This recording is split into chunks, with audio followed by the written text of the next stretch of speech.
At the Shawnee Fire Department, we have a very positive peer pressure in place regarding physical fitness. Our firefighters want to be in shape so they can protect the citizens, one, and also protect each other on the job.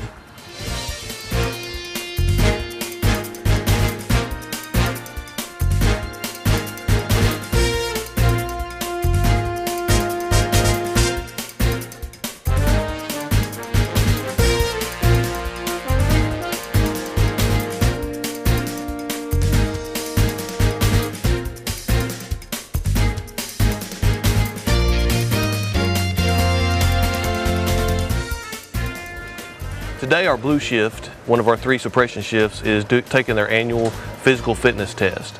It's an incentive-based test, so the better the guys do on the test, they receive an increase in pay for the year. The scale that they'll be measured on today is a graduated scale based on there's age groups, and it starts out at 17 to 21, and then 22 to 26, I believe. It goes up 4 or 5 years, and that's a group that you're in, and then basically the number of push-ups, the number of set-ups, and the time that you run in your group will they'll measure that in the scale against the percentage, basically. The Army standard is something that we started using because they have the ability to do a lot of research, and basically it's a good tool to measure physical fitness. It's what they use, and we started using that, adopted that probably up to 20 years ago in our department, or longer actually. And it's something that gives us the ability to, it's fair to the firefighters, because when you're, as I can attest to, I'm not the same shape as I was when I'm 40 than I was when I'm 20, but it's a good measuring tool of your physical fitness overall. It gives you upper body strength, your core strength, and then your ability, your cardiovascular strength as well. Being a firefighter is a high-stress job. There's a physical stress and there's a mental stress as well. Never knowing what that next call is going to be, and are you prepared? There's so many things that we ask of our firefighters. They're required to be proficient in EMS, hazardous materials, water rescues, as we found out. Not only that, but firefighting, vehicle extrication. There's a lot of things that they're asked to take proficient in, and so the exercise helps with all that. It helps you kind of limber up and not be so tense, and it also helps with the physical stress. That's the most important thing that it helps with, really, is when you're asked to go from 0 to maximum exertion in a matter of seconds. You could be sitting down to eat, and the next 5 minutes later you could be on a fire scene in a house fire. That's a lot of stress to put on your body, and so we understand that, and these guys understand that, and it's very important for them to stay in physical shape, top physical shape, for that reason. What I'm looking for is their ability to do the job. It's a unique job. It takes a certain amount of strength. It takes a certain amount of physical stamina. So they may be asked to go in a house fire, come out for just a few minutes, and go right back in. So endurance is a big part of this job. It's probably the biggest thing. Along with that goes your physical strength, upper body strength, lower body strength, your core strength. But endurance is probably the biggest thing that that plays into this job.